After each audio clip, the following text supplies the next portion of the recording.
Tidak banyak orang mengetahui tentang bahaya mendengkur. Bahkan tidak sedikit dari mereka menyepelekannya. Pemeriksaan diri secara dini akan masalah mendengkur penting dilakukan. Salah satu rumah sakit di Kemayoran, Jakarta Utara sejak tahun 2005 sudah menyediakan layanan sleep clinic.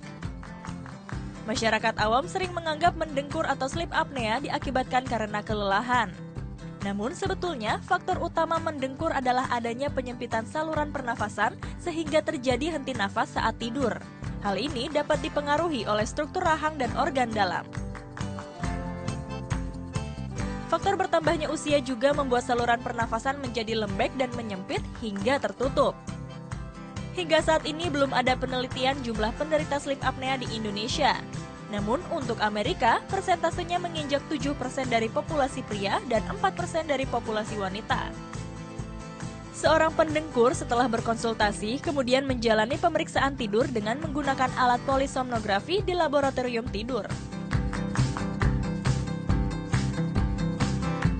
Pada tahap ini, pasien dipasangi alat yang berfungsi merekam fungsi-fungsi tubuhnya selama tidur, seperti merekam aliran udara, gelombang otak, fungsi pernafasan, jantung, dan posisi tidur.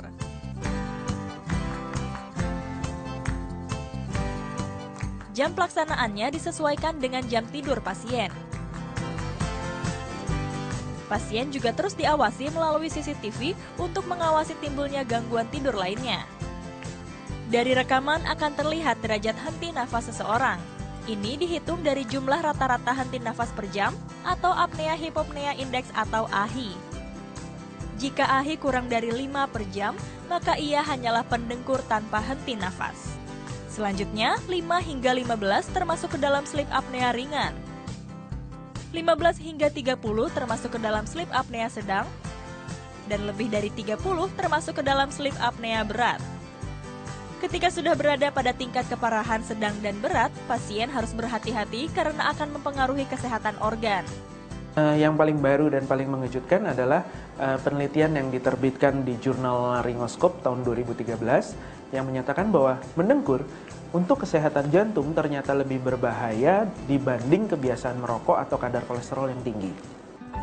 Untuk dapat mengatasi pasien sedang dan berat, dapat dibantu dengan menggunakan alat CPAP, Continuous Positive Airway Pressure.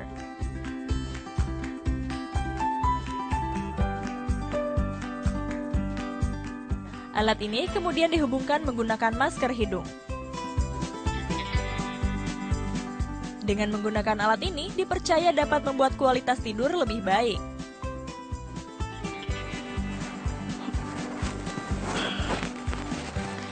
Ternyata alat ini sangat membantu sekali untuk menghindari dengkuran atau mendengkur. Nah, fungsinya ternyata beda dibandingkan dengan penggunaan masker oksigen. Kalau yang ini yaitu menarik udara sekitar, kemudian disalurkan, membantu meniupkan tekanan sehingga menghindari terjadinya penyempitan saluran pernafasan.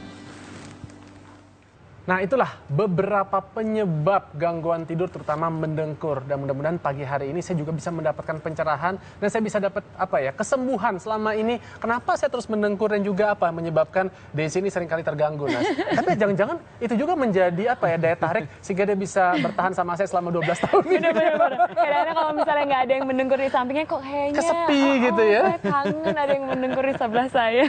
Oke, dan pagi ini kita sudah bersama dengan Dr. Andreas Prasaja. Ini seorang pakar gangguan tidur ya boleh katakan ya. Selamat pagi, Dok. Selamat pagi. Selamat pagi. Nah, kalau misalnya tadi mendengar cerita dari Adrian, Adrian ini sering mendengkur gitu. Apa sih sebenarnya yang harus dievaluasi? Apakah kalau kita mendengkur berarti ada yang salah sama kita?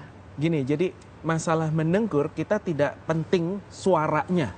Memang suara mendengkur itu mengganggu, tetapi ada yang jauh lebih berbahaya, yaitu namanya sleep apnea. Sleep apnea ini kan artinya henti napas saat tidur, yang biasanya dialami oleh pendengkur. Oke. Gitu. Nah, inilah yang berbahaya karena sleep apnea sudah kita ketahui sebagai penyebab hipertensi, diabetes, penyakit jantung, stroke, depresi, bahkan sampai kematian dan impotensi pada pria. Maaf, Dok. Saya orang yang sangat concern dengan kesehatan. Saya tidak makan gula, kurangin nasi. Ya mudah-mudahan saya jauh dari yang katanya diabetes. Kemudian saya juga nggak makan garam. Mudah-mudahan saya juga tidak, tadi yang dokter bilang, hipertensi. Tapi kok tetap saja saya masih mendengkur. Kira-kira apa nih permasalahan di saya, Dok? mendengkur itu adalah permasalahan tersendiri lagi yang memiliki resiko untuk kesehatan kita. Jadi saat ini untuk kesehatan ya kita kenal konsepnya ada triumvirate of health. Jadi misalkan ada segitiga kesehatan, komponennya adalah nutrisi yang seimbang, olahraga yang didasari oleh tidur yang sehat. Tidur yang sehat. Tidur yang seperti sehat. apa tidur yang sehat? Ya cukup, rutin, kualitas baik, tidak ada mendengkur. Ini sebagai dasarnya, karena kalau begitu ini terganggu dasarnya, metabolisme kita akan terganggu sehingga nutrisi pun akan terganggu. Ya, kemudian jika tidur terganggu, performance fisik juga akan terganggu, tidak akan tercapai juga. Sehingga kami dari kedokteran tidur menekankan bahwa kesehatan tidur ini jadi dasar. Ya, karena banyak sekali contoh-contoh di mana seseorang yang rajin berolahraga, kemudian dietnya dijaga, tapi saat setelah berolahraga tiba-tiba mengalami serangan jantung. Apa yang terjadi? Kalau dari kami, kita harus lihat riwayat tidurnya gimana. Selama tidur apa yang terjadi? Ya, karena proses-proses selama tidur ini pun sangat penting untuk kita perhatikan. Mendengkur misalkan. Jurnal Kedokteran Laryngoskop tahun 2013 sudah menyatakan bahwa mendengkur untuk kesehatan jantung itu lebih berbahaya dibanding kolesterol tinggi atau kebiasaan merokok. Hubungannya gimana sih dok mendengkur dengan jantung? Jadi gini, pernah lihat orang ngorok kan ya? Orang ngorok kan biasa, tapi kalau ada episode seperti ini,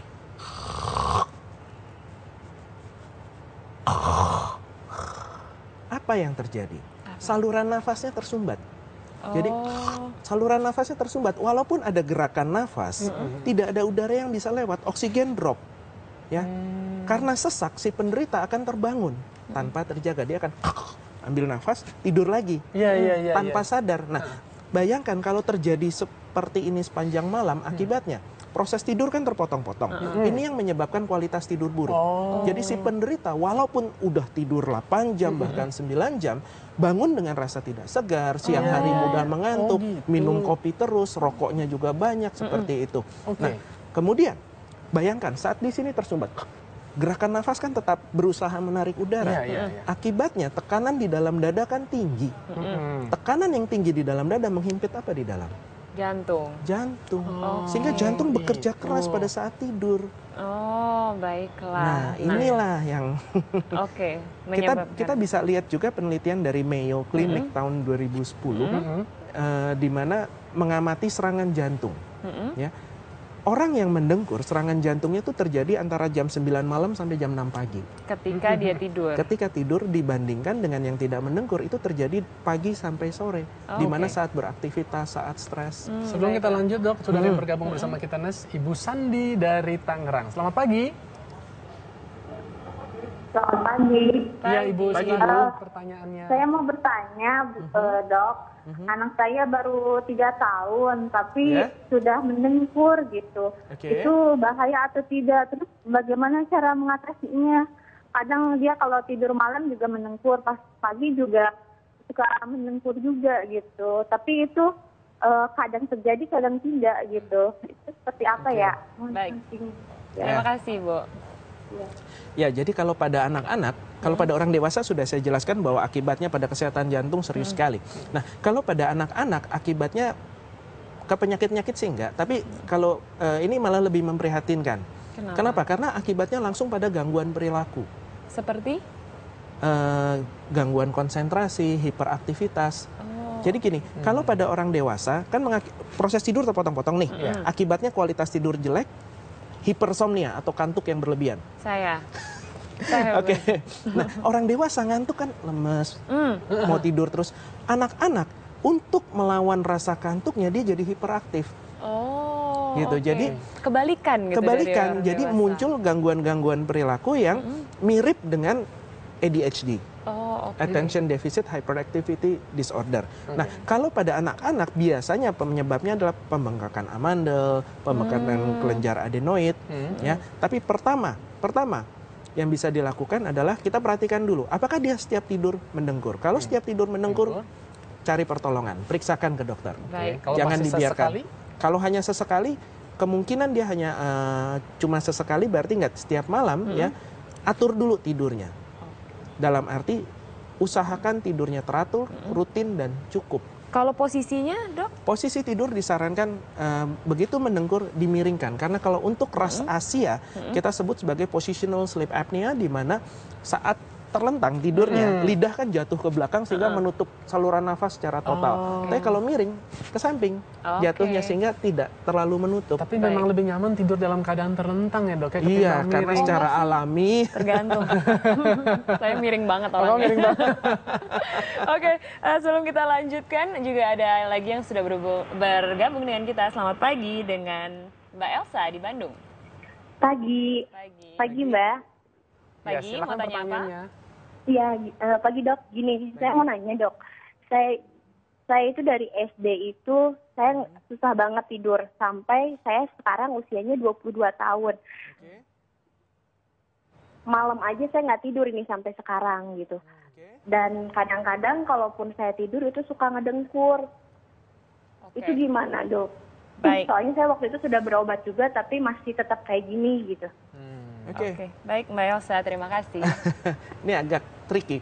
Begini ya, saya mendeteksi ada beberapa kemungkinan penyakit tidur, ya, ada keluhan insomnia, ada keluhan mendengkur juga. Kalau untuk mendengkur ya memang kita harus melakukan pemeriksaan di laboratorium tidur, ya, kita rekam fungsi-fungsi tubuhnya saat tidur.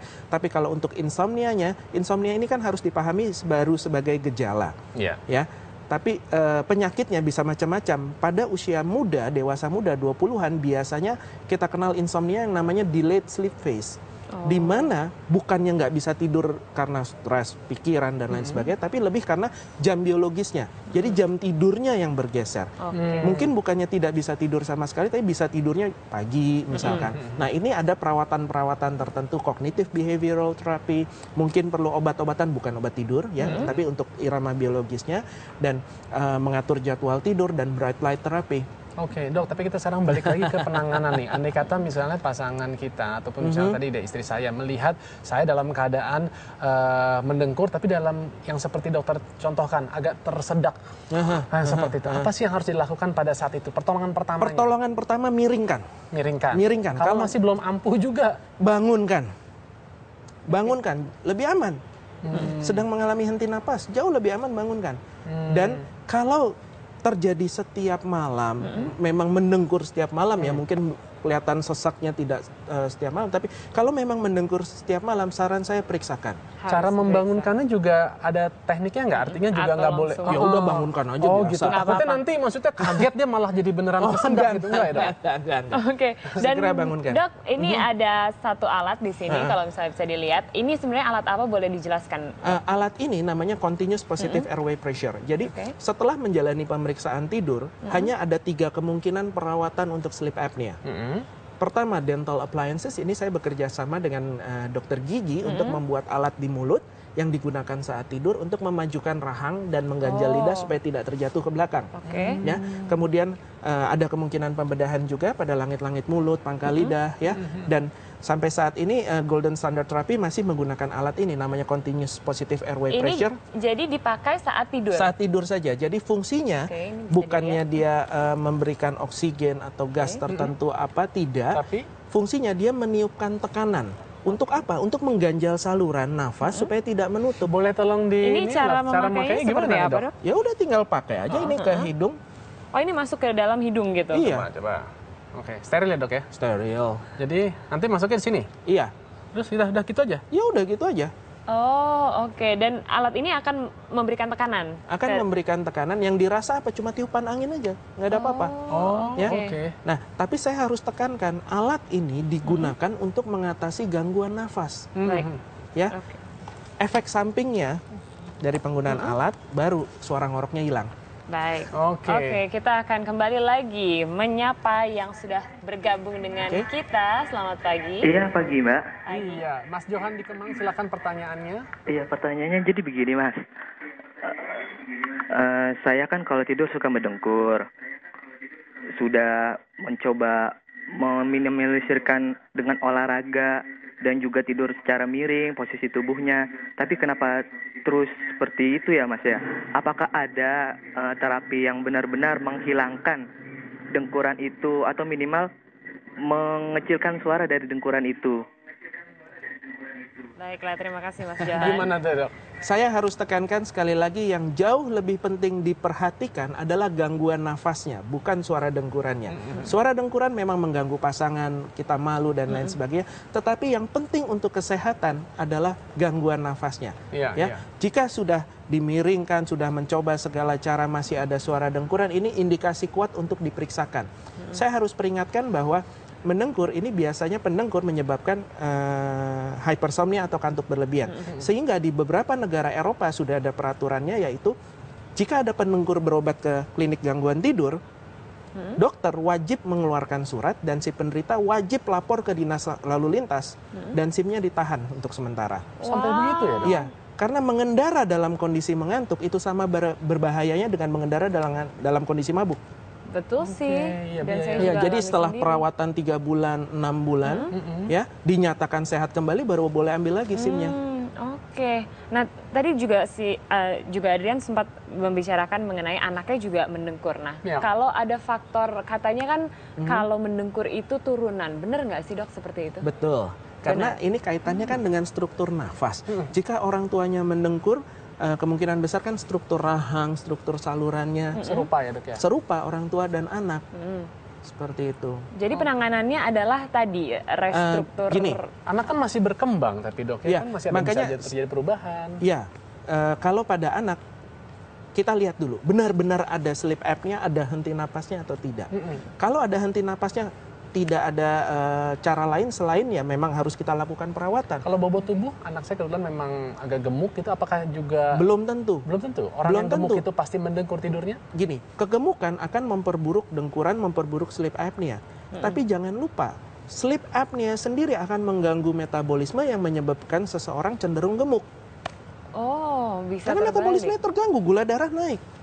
Ya, jadi sekarang bukan saja gula darah tinggi orangnya jadi ngantuk. Hati-hati, justru mengantuk yang menyebabkan kadar gula darah meningkat. Baik, oke. Kalau misalnya gini Dok, tadi dokter juga sempat membicarakan mengenai tidur sehat adalah tidur yang berkualitas.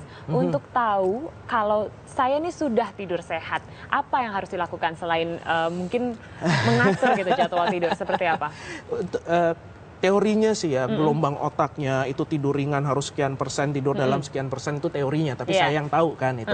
Tapi untuk pemirsa di rumah misalkan, tahu saya tidurnya udah sehat apa belum? Mudah kok. Bagaimana? Bangun segar, siang tidak ngantuk, tanpa nikotin, tanpa kafein. Itu aja. Tanpa nikotin, tanpa kafein, saya tidak ngantuk. Waduh, tanpa kafein susah. Tadi kita baru membahas kopi. Iya, tapi kalau bicara kalau siang nggak ngantuk, ada juga kan yang mengatakan bahwa power nap ini itu juga sangat bagus bahkan, Dok. Saya sarankan power nap. Bener. Saya Sarankan sama bos kita dong. Boleh, tapi jangan pas lagi siaran ya, Dok. Iya, tentu saja. Biasanya berapa lama saran dari Power dokter nap itu di hanya siang hari? 15 menit sampai 20 menit. 15 Jadi menit. perhatikan irama tubuh kita. Ya, jadi ada jam biologis yang mengatur detak kehidupan kita. Ya. Misalkan lapar ada jamnya. Ya. Ya, mau buang air juga ada jamnya. Demikian juga segar bugar penuh konsentrasi dan mengantuk ada jamnya. Pada saat-saat mengantuk biasanya setelah jam makan siang, istirahat aja, merem aja, tidur 15 Nah, ini kita menit, kan agak 20 berbeda, menit. Dok. Shana sama saya bangunnya nih rata-rata sekitar jam 3, setengah 4-an ya, kalau saya gitu kan. Terus kemudian kita nih jam 10, 11 nih kita tuh justru ngantuk-ngantuk kayak itu nggak apa-apa, normal, Dok? Normal, iya. Istirahatlah sebentar. Kenapa? Karena kalau dalam kondisi mengantuk kita paksakan bekerja, hasilnya nggak akan baik. I see. Lebih baik Oke. tidur sebentar, kita mendapatkan manfaat dari tidur, bugar lagi, konsentrasi lagi, lebih produktif. Seru ya saya kalau ngomongin tidur ya. Iya. Jadi nggak disalahin orang mulu. Kamu nih ngantukan melulu sih. Padahal sebenarnya ini ada manfaatnya. Oke, tahan dulu ya, Dok. Ini sudah ada yang bergabung lagi dengan kita di pagi hari ini. Selamat pagi. Ya, pagi. Ya, Ibu silakan. Dari siapa di mana? Nindya Cibubur. Ibu Nindya di Cibubur. Silakan pertanyaannya ke Dokter Ya, pagi Andreas. dokter. Halo, pagi dokter. Pagi, Pagi, Bu. Bu. Ya, gini dok, suami saya kan perokok berat ya dok ya. Nah, suatu saat pernah dia sama sekali saya anjurkan untuk tidak merokok selama 3 hari waktu sudah lama. Itu dia sama sekali, terus batuknya juga berhenti ya, karena selama bertahun-tahun sejak saya pacaran sampai ini menikah itu punya anak, dia selalu batuk setiap hari. Tapi saya anjurkan untuk rokok dikurangi, itu akhirnya batuknya sampai sekarang juga sudah lumayan, boleh dikatakan tidak batuk ya dok ya. Tapi sekarang walaupun sudah tidak terlalu banyak, tapi menurut saya dia rokoknya masih banyak juga ya dok ya. Nah itu, jadi kalau dia satu hari rokoknya banyak gitu ya saya rasa ya, itu dia dengkurannya kenceng sekali dok. Tapi kalau dia tidak terlalu banyak, dengkurannya kecil walaupun selalu tetap dengkur, itu bagaimana dok? Oke, Bu, terima kasih. Terima kasih. Gimana? Ya. Menarik. Kaitan nikotin dan mendengkur dengan sleep apnea ini hubungannya timbal balik. Begini, saat kita menghisap rokok, sadari bahwa asap yang dihirup ini kan panas. Bisa 200 derajat Celcius. Air matang berapa? 100 derajat Celcius. Ini asap yang dihirup bisa 100 derajat Celcius.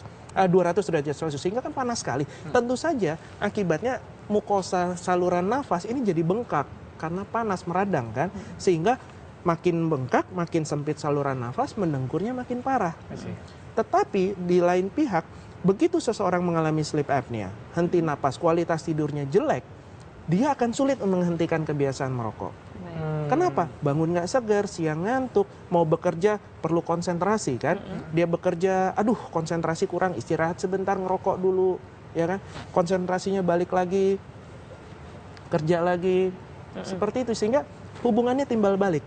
Dua-duanya harus diatasi. Rokoknya harus dihentikan, mendengkurnya juga harus diatasi. Oke dok, terima kasih Terima sekali kasih nih banyak, dok atas Dokter Andrea. pencerahannya. Terima kasih. Jadi semangat nih gitu. Selama ini saya pikir kita punya permasalahan yang ditakuti, tapi ternyata ini bisa diantisipasi kalau tadi kita sudah mengikuti tips-tips yang disarankan oleh dokter. Benar. Saya bukan jadi semangat sih tapi Adrian. Tapi? Saya malah jadi ingin tidur siang. Gitu. Kalau misalnya tidur siang berarti ada pembelaan Ada dong. pembelaan. Kan ada 10 sampai 15 menit sampai 20 Oke, ya. menit boleh dong. Oke. Thank you dokter. Terima kasih.